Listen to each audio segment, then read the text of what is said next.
ઘણીવાર પેશન્ટોને ની જોઈન્ટમાં પેઇન હોય છે, ખાસ કરીને 50-60 વર્ષની ઉંમર પછી, અને એમાં ઓસ્ટિયોઆર્થ્રાઇટિસ એટલે કે ઘૂંટણનો ઘસારો દુખાવાનું કારણ હોય છે.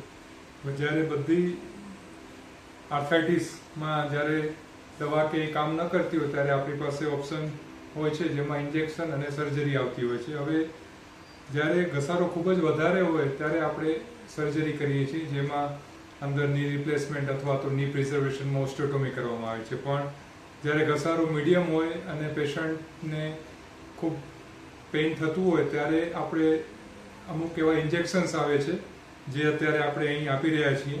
તે ઇન્જેક્શન્સ સારા એવા ઇફેક્ટિવ હોય છે. એનાથી નીમાં પેઇન ઓછું થાય છે. બેઝિકલી લુબ્રિકેશન ફ્લુઇડ જે અંદર બનતું હોય છે તે ઓછું થવાને કારણે ઘસારો થતો હોય છે. એટલે આ રીતના રેડીમેડ ઇન્જેક્શન્સ આવતા હોય છે કે જેમાં સોડિયમ હાઈ એલ્યુરોનન્ટ હોય છે.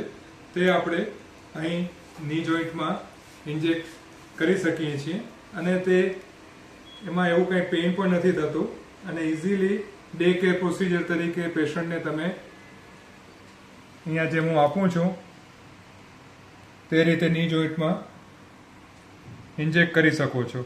એની અસર 5-7 દિવસમાં આવે છે અને સારા એવું પેઇન એનાથી રિડ્યુસ થાય છે અને ઇન્જેક્શનની અસર પણ 1-2 વર્ષ રહેતી હોય છે.